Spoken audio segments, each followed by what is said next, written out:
Dear and respected friend, we will reach to Professor Pandey. Actually, he is facing severe network issue. So let's start today's session with an invocation of a song. It is a prayer, or it is a low, full geet of BHU, Banaras Hindu University. So we will start today's session with an invocation of a song. Let me just share the screen.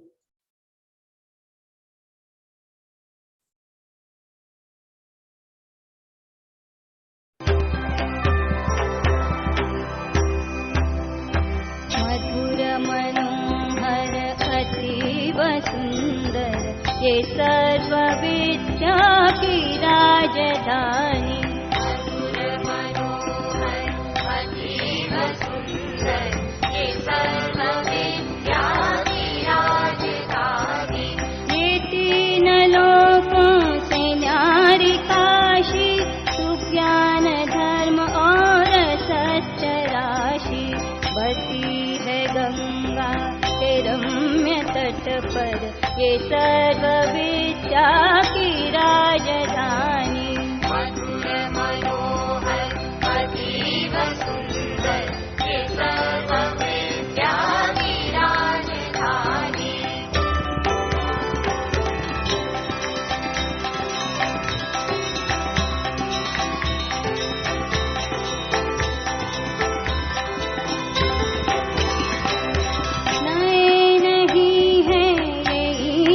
पत्थर है विश्वकर्मा का कार्य सुंदर रचे हैं विद्या के भव्य मंदिर ये सर्व सृष्टि की राजधानी मधुर मनोहर अतीव सुंदर ये सर्व विद्या की राजधानी.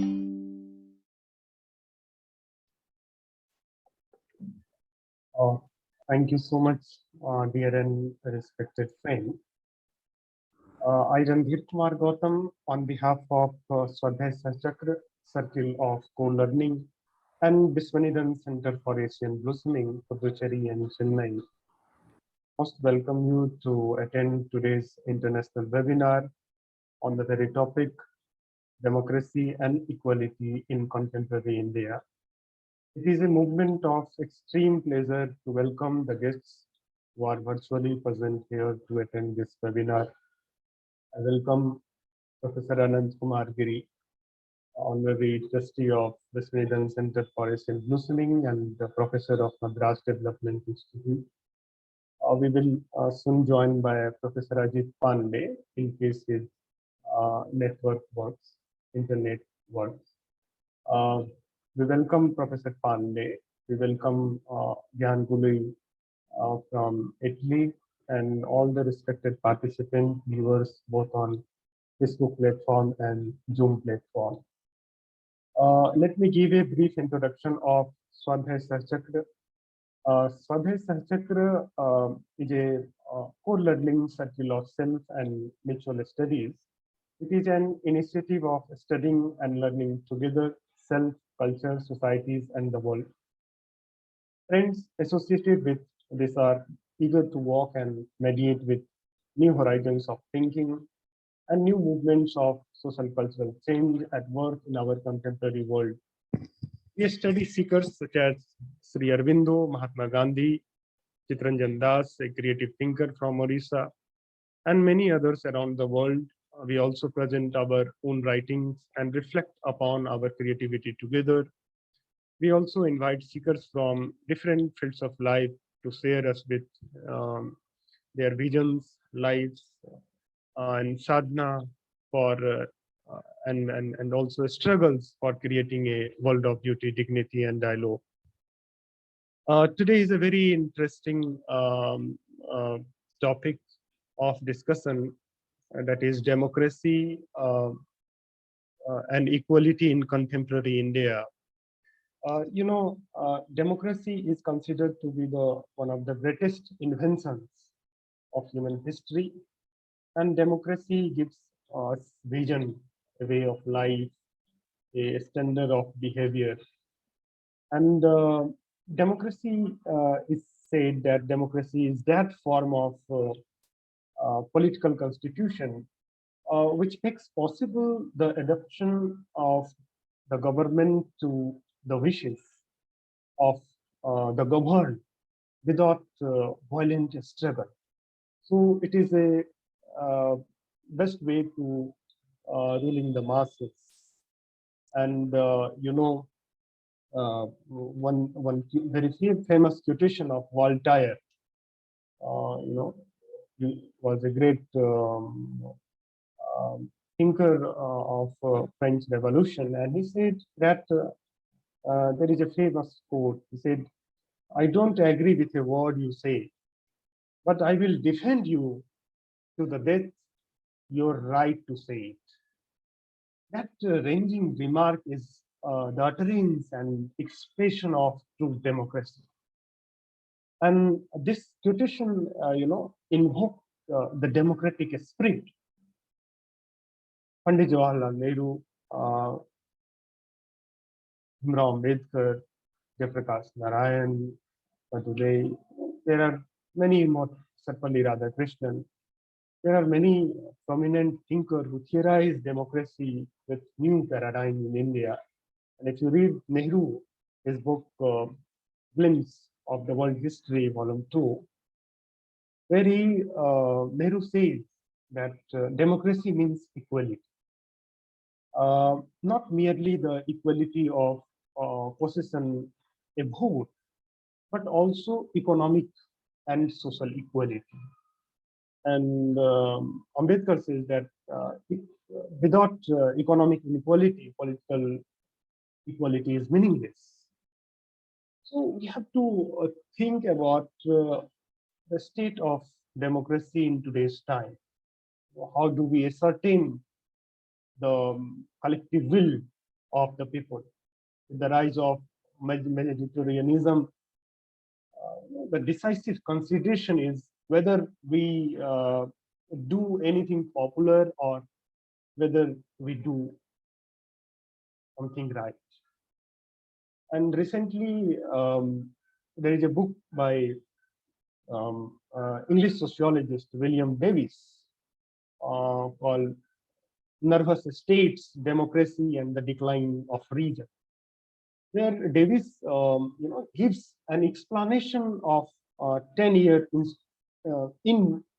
involution of liberal order and the rise of emotion as a registered in our political life, where we, in today's time, we can see liberty is questioned everywhere. And the true end of democracy is liberty. Fraternity has been forgotten. Nobody even discuss in academic field the role of fraternity in shaping of democracy. And fraternity, has been forgotten in the context of the rise of identity politics. We are facing a kind of legitimacy crisis in the form of democratic deficits. And the great challenge we are facing as a human civilization is neoliberalism. So in today's discussion, we are going to discuss this issue in great detail. And we have, variety of interpretation of democracy. And when we think about democracy in India, we think about our, ancestral civilization. As Bhimrao Ambedkar says that the idea of the foundation of democracy is liberty, fraternity, and equality. And even Ambedkar said that it was not French Revolution where we learned this idea. It is the revolution of Lord Buddha. Jayaprakash Narayan also invoked the idea of how we learn democracy from our dharmas, and somewhere Sarpalli Radhakrishnan also talked about. Tagore, for that matter, he observed that democracy could have, full trials only when ambitions was disciplined, greed regulated, and self-merged with love and sacrifice. So with this brief observation, now I would like to invite Professor Giri to kindly give a brief context of today's talk. Yes, Professor Giri. Thank you, dear Randhir, from and with my heart. So it's a joy to be together this evening and open ourselves to this theme of democracy and equality in contemporary India. So Professor Ajit Pandey, who has been with us, unfortunately, so we may not have him in our session today, and we will have him on another occasion. But having this theme with us, let us open ourselves to understanding what is the challenge of democracy and equality in contemporary India. Democracy. Now, democracy is a multidimensional process. Now, electoral democracy is only one aspect of it. You might know that when I think Prime Minister Modi was elected, for the first time or the second time, it is reported that he made this comment. Okay, we have fought the election, but then let us work together for 5 years. But do we see that at work? Now, what we see in democracy is a very rudimentary aspect of electoral democracy, and that electoral democracy is already so corrupted by the rise of income inequality. And these two things are happening simultaneously because the entrenched party interest and the rise of money power in election. And who is financing the political parties? It is the corporate houses. And you know this electoral bond. And so we are in a very, very, it's like a situation where there is no way out because our income inequality is widening. A few people are becoming more and more wealthy, and that wealth is being used to buy political power. And then the political establishment, the ruling establishment, therefore they are initiating policies which favor the few corporate houses or people who have higher income. And though those people who are below are given token kind of support, whether it is a gas cylinder or some monthly ration and all the so-called welfare scheme. But compared to the kind of redistribution of wealth and resource that is taking place, now this is minuscule, it is like a peanut. So therefore, what we see in contemporary India is the growth of an entrenched authoritarianism. And that entrenched authoritarianism is being financed by the growing dynamics of income inequality. And this, as we know from the work of Thomas Piketty, and that how income inequality has been consistently rising. And today it is at a peak. So this is the connection. So income inequality is rising. And those people, a few people who are at the top, they are using their money power to buy political support, including the ruling support, people who are in the ruling establishment. And so this is the difficult entanglement that we are in, as if we are being swallowed by a double-headed and multi-headed hydra. And out of that powerful jaw, we do not have any escape route. What is accompanying these two is joining of entrenched authoritarianism and a killing economic inequality is the whole process of destruction of institutions. As we know, democracy needs appropriate institutions. In fact, Professor Andre Pepe, who has been telling a lot about the significance of institutions, he also has written about democracy and its institutions. And these institutions are, they are not just state-determined institutions. Now, though all of us, we are citizens of our state, which we call a nation state. But though we are citizens of the nation state, our citizenship is not just state determined. Similarly, civil society we have. Now, this is, of course, the civil society in a way, it works within the broad frame of set by state. For example, we cannot do so-called an illegal thing, or we cannot break rules. But at the same time, these autonomous institutions, they are free. Let us not put it that way. It is not just free from state. These are really, we are expected to be in this field in a spirit of essential and integral autonomy. Therefore, the state must not encroach upon these things just to assert its totalitarian power. And attack on autonomous institutions has already been part of the modern state-making agenda.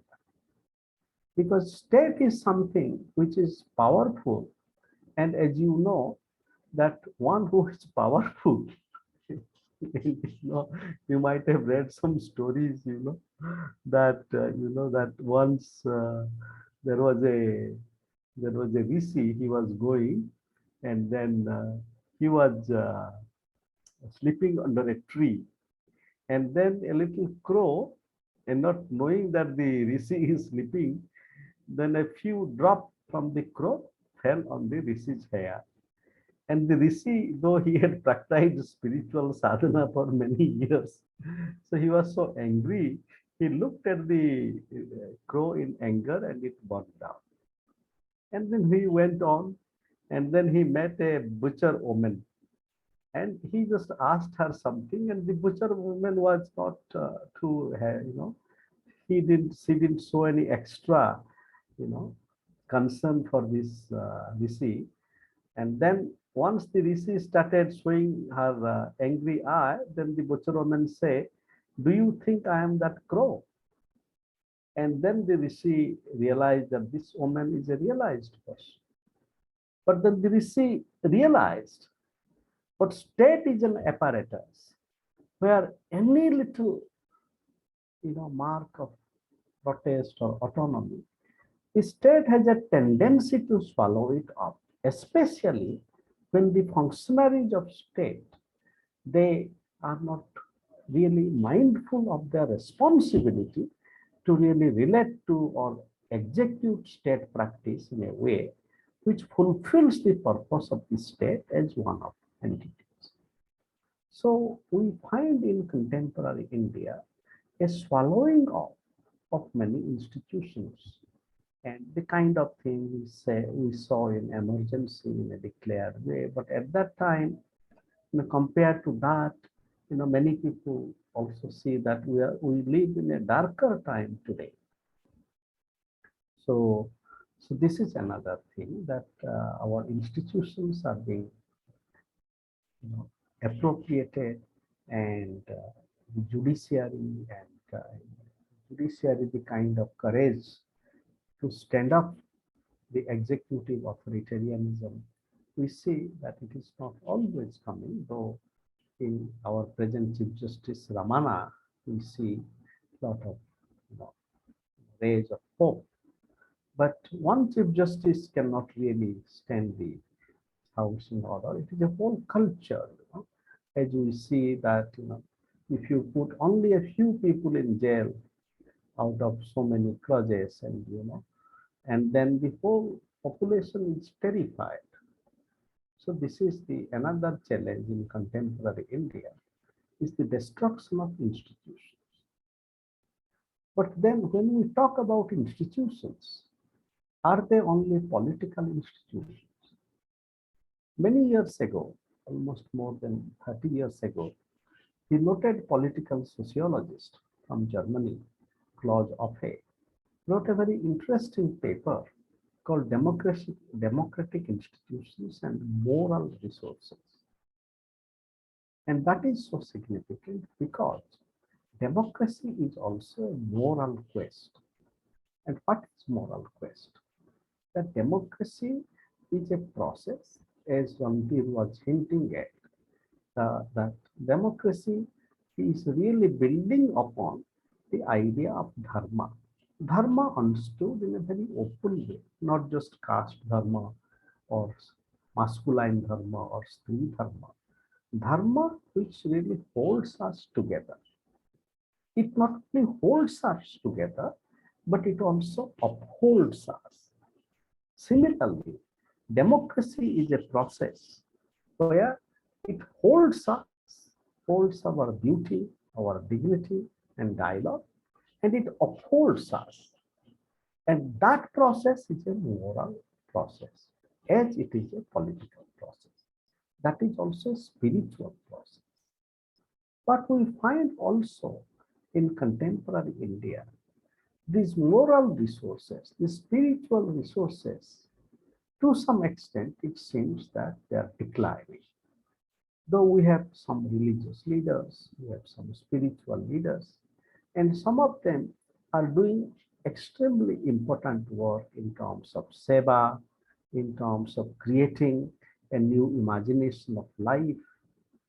But most of our contemporary spiritual leaders, they are politically sharp. For example, in case of Gandhi, he could combine the question of political criticism with spiritual sadhana. But many of our contemporary religious and political leaders, even in the face of outright killing, they do not have the courage to condemn it, or at least challenge us to acknowledge the limits of violence. So along with them, my concluding submission is the challenge of violence. Both democracy as authoritarianism, accompanied by appropriation and swallowing of autonomous institutions, as it is being accompanied by decline of moral resources, spiritual resources, and the growing income inequality. All these are really entangled with violence. So therefore, no wonder today that both destruction of democracy is accompanied by violence. This violence is not just visible violence, but it is the invisible violence which is done to the spirit, to a sense of dignity of an individual in society. There is collective punishment, for example. As we know that in some places, internet connection was not there for 2 years or so. And at that point, our brothers and sisters, they commented, what would happen if the same thing happens in Delhi?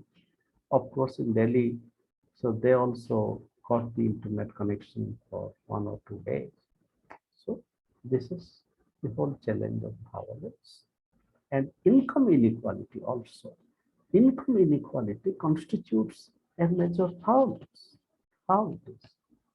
Because as we know, there is an equality in theory and equality in practice.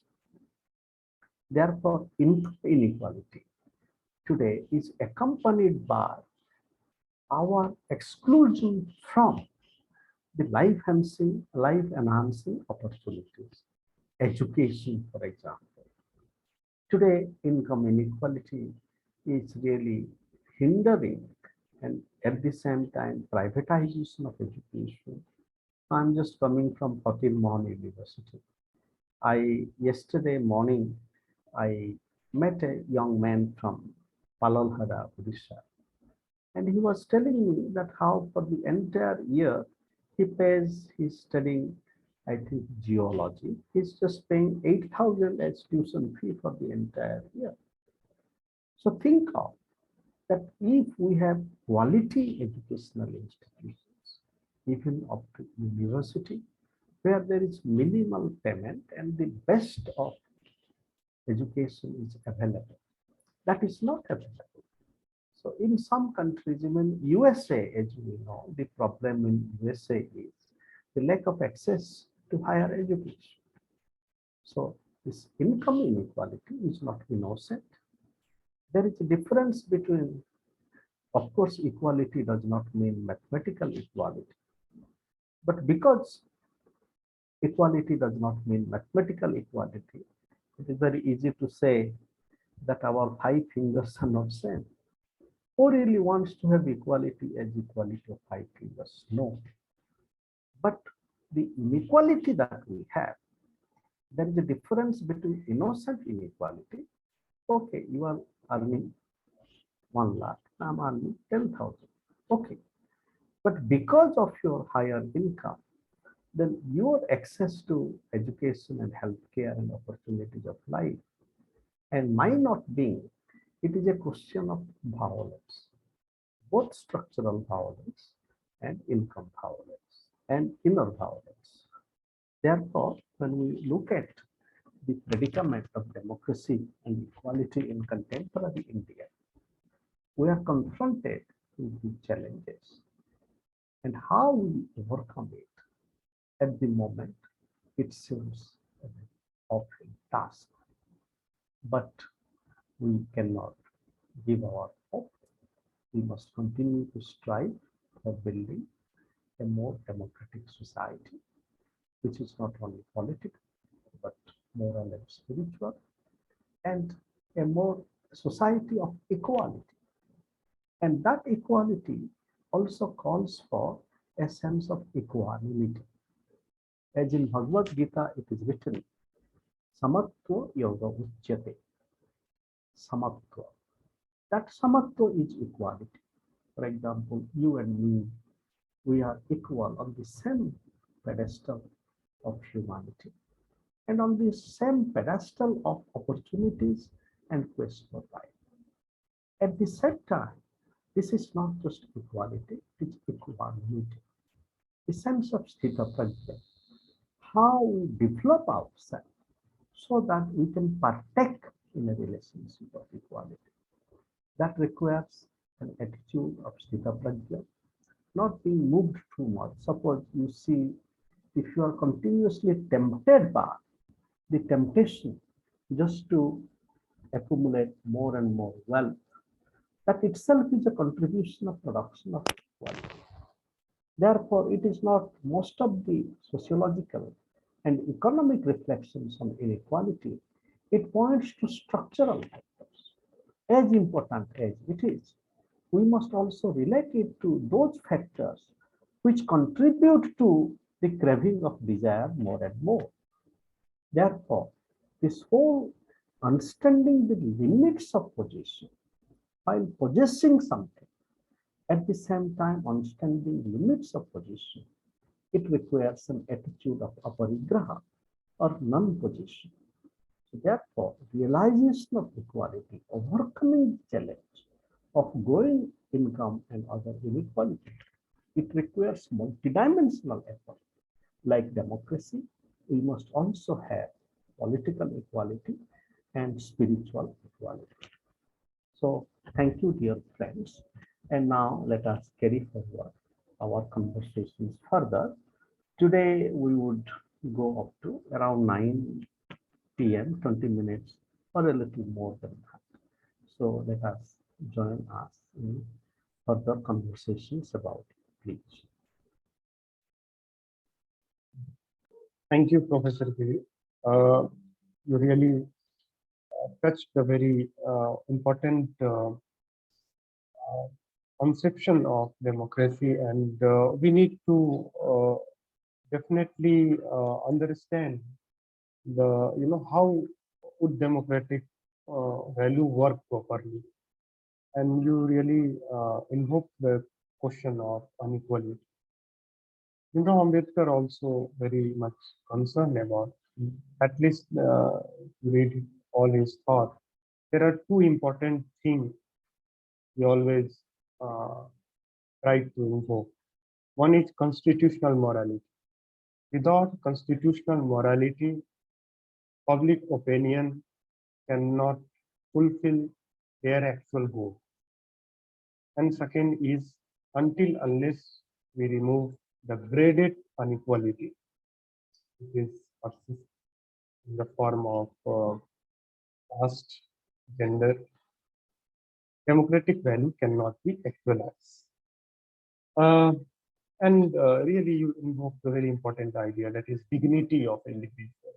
And Sarpalli Radhakrishnan also said that dignity of individual and the sacredness of human personality is the fundamental principle of democracy. And democracy is not the state, it is a process.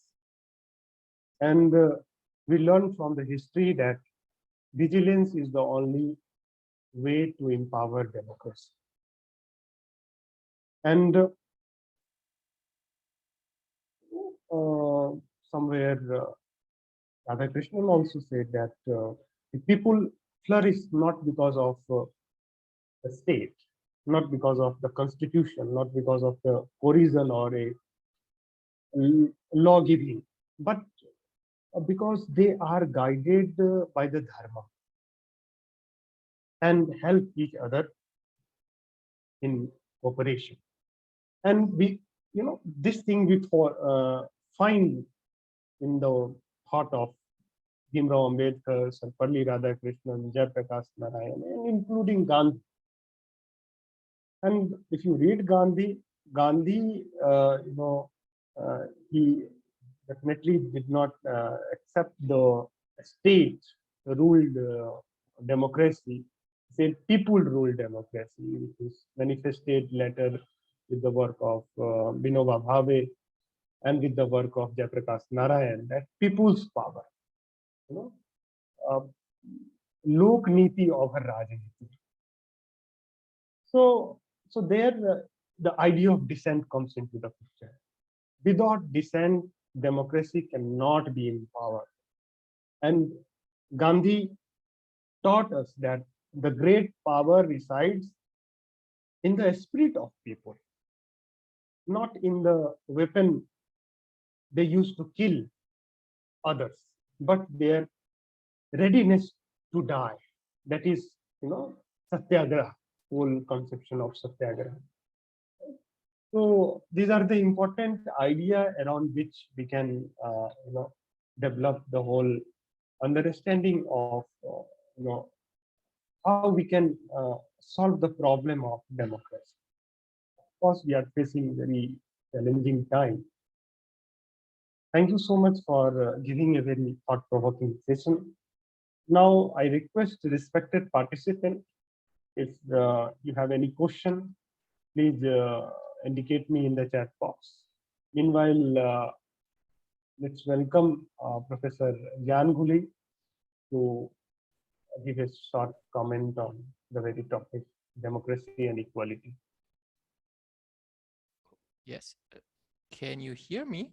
Because yes, sir. yes, I am not sure. Excuse me. Well, I thank you very much. I thank you very much, of course, for your intervention, your brilliant notes and observations. Well, I was thinking on two main subjects, which are, so to speak, also related with each other.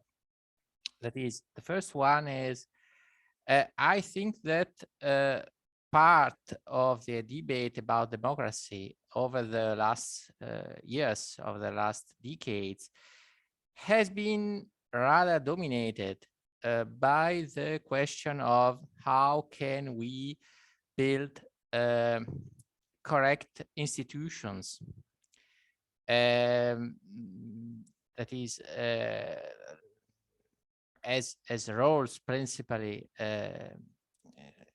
dealt with the argument. But I think that anyway, this is of course a point, but it does not, it cannot exhaust and finish the debate about democracy, because democracy has something to do also with equality. That is, the question is, can we have a real democracy without equality? I am not so sure that we can have democracy without at least a certain degree of equality. And basing on this, I think that Amartya Sen is completely right when he says, well, the problem of transcendentalism, of the transcendent institutions, is correct as Rawls has put it, but we could have any kind of catastrophes, also social catastrophes, that is, catastrophes which are due to social failures, so political failures in a country. We could have these social catastrophes even though we had perfect institutions. In my opinion, Amartya Sen has pointed out a great defect, a great failure in the debate about the constitution of democracy, about the essence of democracy, about the way we can construct and build right institutions, because these can let come about a situation, a mental situation in which we only think as institutions, and we lose contact with the social problem which are in the country. And therefore, I think that in part of the debate about democracy, about the essence and constitution of democracy, there has been a failure in the mentality.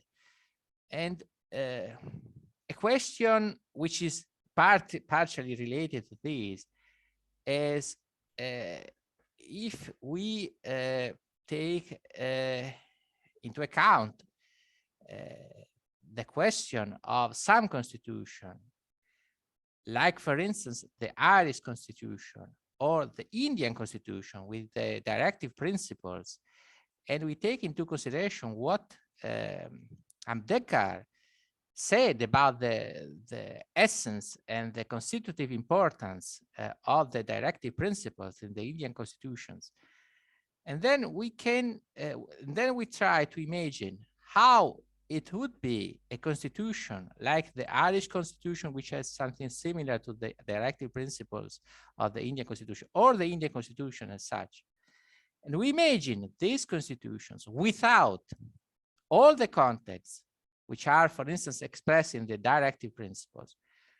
Could we speak that we have the same conception of democracy if we have the directive principles, or if we do not have the directive principles? It is the case that we can speak of democracy in the same way if we have and if we have not these contents. I think that something like the directive principles of the Indian constitution, or also the principles which are in the Irish constitution, is something which is constitutive of a determined concept, specific concept of democracy, and of democracy with equality, which is so constitutive. It forms a concept as such, a conception as such, an interpretation as such of democracy, which could be, which would be very different if this principle were not expressed in that way in a constitution. So I think this is what I would like to say, that is on the one side, on the one hand, the point is, in my opinion, there has been too much weight to the problem of transcendentalism institution on the one hand, and on the other hand, I think in democracy, we have to think that we can have very different conception of democracy depending on we have something like the directive principles, or so this atmosphere of thought, of social thought. And if we do not have these principles, I think these are the 2 points which I would like to underline in this discussion. I thank you very much anyway for the brilliant intervention. Thank you. Thank you very much. Thank you. Thank you so much, Gyan Gului. As always, really,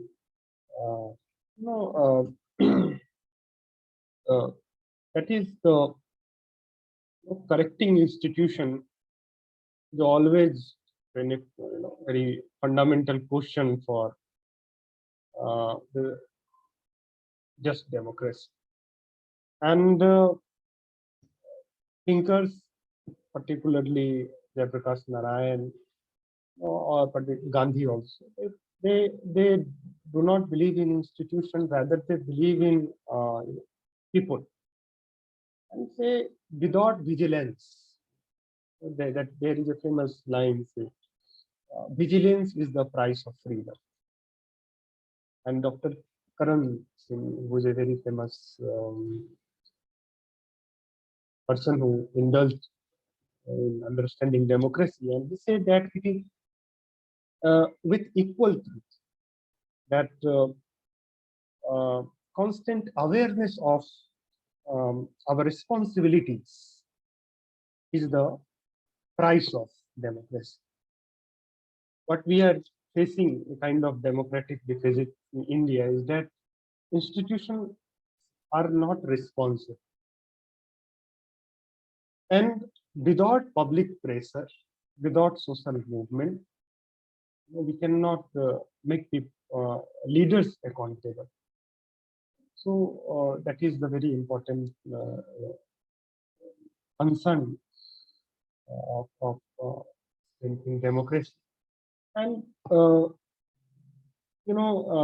in India, you mentioned Amrit Sen's work and also John Rawls' idea, and somewhere the idea of reservation, which is a kind of John Rawls' instrument of making society equal, making unequal society into equal society. But what we are witnessing in India, and it is very important point, that no democracy can success unless it was built up for itself and infrastructure of society. Because we don't have, there is a kind of significant conflict between a state and society in India.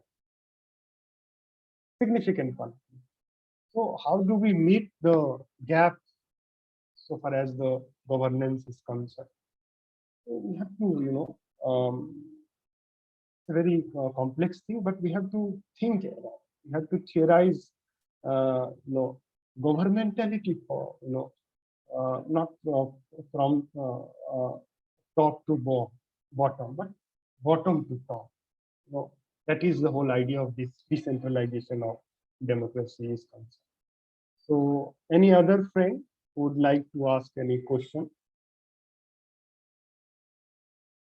Dear and respected. Hello. Yes. I would just like to share 2 points actually. So, may I? Please. Yeah. Hello. Good evening, everyone. It was very. Am I audible? Hello. Yes, you are audible. Please go ahead. Yeah. So I was just you and Ananta bhai both were giving importance upon equality. No? So that is really good. Equality actually preserves the dignity of individual. When you say you give equality to everyone, I would like to add this point. Suppose you are giving equality to a woman, to a different labeled. So you cannot just expect them without giving some special provision to be equal. So it is to give something, no, some to maintain the dignity of that individual, self-respect and respect from others also is required. And my point was there. I was just when it was coming equality, I was thinking of just reading few things about this women's in politics. It is no the patriarchal politics, how it influences our society. Even though the democracy is very progressive in nature, but do it get really implanted to our daily day-to-day life, or on the social sphere do we find? And it is the observation and few reading also what we find, it is not so. If you see the major political parties, the female participation, the women participation is very low. But luckily towards the local democracy and the local things, no, it is little bit more, because that empowers them so much. It is a observation of few years, I can say. You know how it is. I am closely associated with some of my relatives who is running a SSG and all. I am watching, observing these things over the years, how there's how it impacts them. The people who were means very under self-esteem was low and all, because of the involvement into the politics, their confidence has gone up. I mean, their self-esteem is very high now, and their decision making skills has improved, and they are able to fight the adverse situation, no, what is come in hand. So that was actually initially it was always dominated by, no, their educations were lower, poverty and financial independence was not there. So all these things was not there. What is my point? I want to make a point. Along with the law, what we need to do is the empowerment of the, you know, the society. So that will actually help all these things to come into, I mean, they can all be equal. It can be in the real meaning, it will be equal, like that voluntary quotas are there in Germany, Sweden, Norway and all. And my opinion, it should be implemented here also. So thank you. I just wanted to say this. Thank you, Minty Pradhan. Thank you so much for sharing your answer.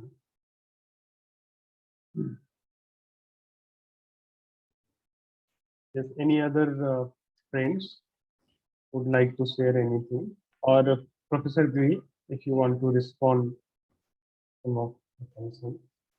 No, that is fine.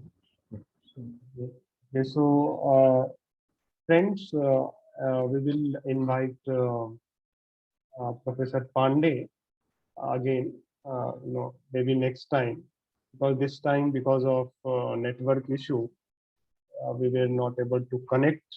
So I think Professor Giri, Professor Gyan Gului intervened in a significant manner, and hope this session would help you to think something in a very detailed manner to understand democracy for that matter. So thank you so much for your kind participation and your presence. Thank you so much. We will meet again next Sunday. Thank you.